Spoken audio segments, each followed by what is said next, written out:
예전보다 항암 치료가 잘 된다고 하지만 암 환자는 전 세계적으로 증가하고 있습니다. 현재에도 전 세계적으로 많은 암 환자가 발생하고 있으며 암으로 목숨을 잃고 있습니다.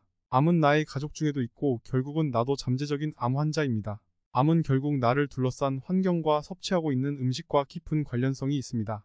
그럼 이제부터 암을 예방할 수 있는 건강한 편식과 영리한 조리법을 위한 정보를 제공하고자 합니다. 여러분의 건강을 지켜드리는 프리미엄 건강 채널입니다. 호두, 땅콩, 아몬드와 같은 견과류는 좋은 단백질 공급원이며 대부분의 견과류에는 불포화 지방산과 기타 영양소가 포함되어 있어 건강에 좋습니다. 또한 견과류는 나쁜 콜레스테롤의 수치를 낮춰주고 심장 건강에 도움이 됩니다. 그러나 보관을 할 때에는 곰팡이가 피지 않도록 별도의 주의를 기울여야 합니다. 습도는 60% 이하, 온도는 10에서 15도 이하에서 보관하고 곰팡이 오염을 피해야 합니다. 견과류에 곰팡이가 피면 아플라톡신이라는 곰팡이 독소를 생성할 수 있습니다. 곰팡이 독소는 곰팡이류가 만들어내는 진균독의 일종으로 간암을 유발하는 발암성 물질입니다. 미국 식품의약국 FDA 연구 문서에 따르면 아플라톡신 곰팡이는 열에 매우 안정적이다. 곰팡이가 핀 견과류는 매우 높은 온도에서 처리하면 곰팡이 포자를 죽일 수는 있지만 그 독소는 완전히 파괴되지 않는다. 따라서 곰팡이가 발생된 견과류는 과감하게 버려야 한다. 또한 고온에서 가공하더라도 여전히 먹는 것은 위험하며 아플라톡신은 체내에 흡수되면 주요 장기인 간을 공격하므로 간암과 담낭암의 위험이 증가된다고 합니다. 즉 곰팡이가 있는 견과류는 드시면 안 됩니다. 두 번째는 우유, 치즈, 요거트와 같은 유제품도 건강식품으로 알고 있지만 암을 유발할 수 있습니다. 우유에는 칼슘 성분이 풍부하고 카제인, 펩타이드 등의 성분이 우리 몸의 칼슘 흡수를 도와주기 때문에 뼈 건강에 좋은 것으로 알고 있습니다. 치즈는 단백질, 아연, 칼슘, 비타민 D, 비타민 B군과 유산균 등이 함유되어 있어 임산부 어린이 노인에게 뼈와 연골의 형성 및 강화에 도움을 준다고 합니다. 요거트는 단백질, 칼슘, 비타민 D 성분과 유산균이 들어있어 건강식품으로 폐경기, 여성과 청소년기의 골밀도를 높이기 위해 섭취를 권장하는 식품 중에 하나입니다. 우리는 이렇게 누구에게나 유제품이 좋은 음식이라고 생각하지만 미국 암상연구 저널의 2015년 연구 결과에 따르면 우유, 치즈, 요거트와 같은 유제품의 높은 섭취는 전립선암의 위험을 증가시킬 수 있다고 합니다. 그 이유는 유제품에 함유되어 있는 동물 단백질이 전립선암을 촉진하는 것으로 알려진 호르몬인 IGF-1과 인과관계가 있는 것으로 밝혀졌기 때문이다. 다음으로는 음식물 조리법에 주의해야 할 사항입니다. 우리는 건강에 좋은 음식을 추구하는 동시에 맛있는 음식을 찾아다니면서 먹거나 맛있는 방식으로 음식을 요리해 먹기도 합니다. 그래서 음식이 고온에서 먹음직스럽게 바싹 굽거나 튀기거나 고온에서의 조리를 위해 에어프라이기를 사용하기도 합니다.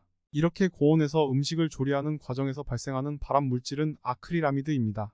아크릴아마이드는 신경계 손상, 식도암, 대장암을 일으킬 수 있습니다.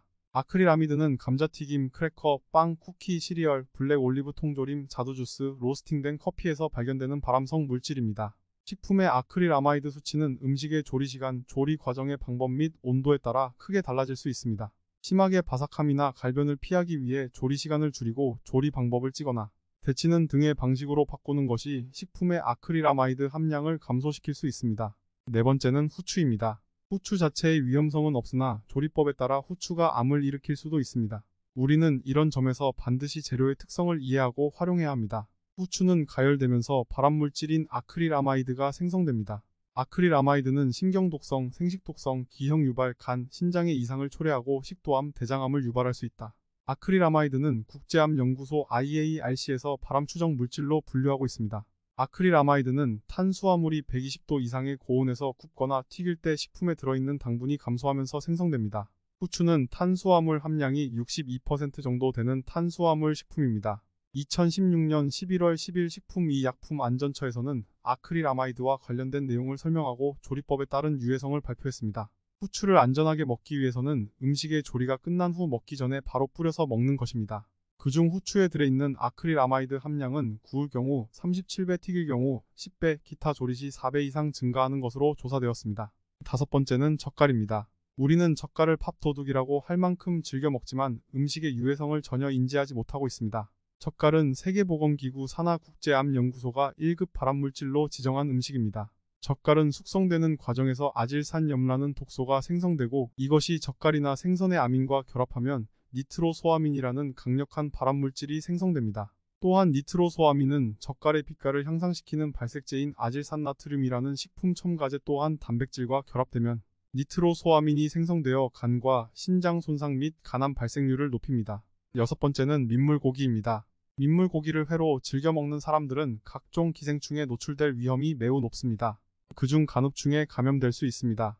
간디스토마로 알려진 간흡충은 장내 기생충의 일종으로 간흡충은 담관 안에 기생하면서 폭부 통증, 담낭염, 담관염 등을 유발하고 5년 생존율이 20% 미만인 담도암에 노출될 수 있습니다. 그러므로 민물고기를 손질할 때에는 사용한 칼, 도마, 행주는 소독이나 삶아서 사용하고 손질 후 바로 다른 용도로 사용하지 않고 민물고기를 날로 먹는 일을 피해야 합니다. 마지막으로 직화구이입니다. 바베큐는 석쇠나 숯불에 바싹 구워야 맛이 납니다. 덜 익힌 고기는 그 누구도 좋아하지 않습니다. 하지만 고열에서 불을 직접 활용한 직화구이로 불맛을 내면 발암물질인 헤테로사이클릭 아민류가 생성됩니다. 육류의 가열조리 시 생성되는 발암물질은 당과 단백질이 존재하는 모든 식품에서 일어날 수 있는 갈변 반응입니다. 이러한 성분이 몸속에 들어가게 되면 세포와 결합하여 변이세포를 생성하고 암으로 변이될 수 있습니다. 또한 300도 이상의 고온에서 가열할 때 생성되는 벤조피렌은 국제암연구소에서 직접적으로 암을 일으키는 1군 발암물질대 분류한 바 있습니다. 벤조피렌은 검게 탄 부분에만 존재하는 것이 아닙니다. 고기가 타면서 발생되는 연기에도 벤조피렌이 존재하므로 고기 전체로 흡수되어 탄 부분만 떼어낸다고 해결되는 것이 아닙니다. 벤조피렌은 호흡기뿐만 아니라 피부를 통해 흡수되는 것도 위험하며 피부암, 폐암, 방광암 등에 노출될 수 있습니다. 우리 주변의 건강식품으로 알고 먹었는데 암을 유발시킬 수 있는 음식 및 조리법에 대해 알아봤습니다. 여러분의 건강지킴이 프리미엄 건강 채널이었습니다.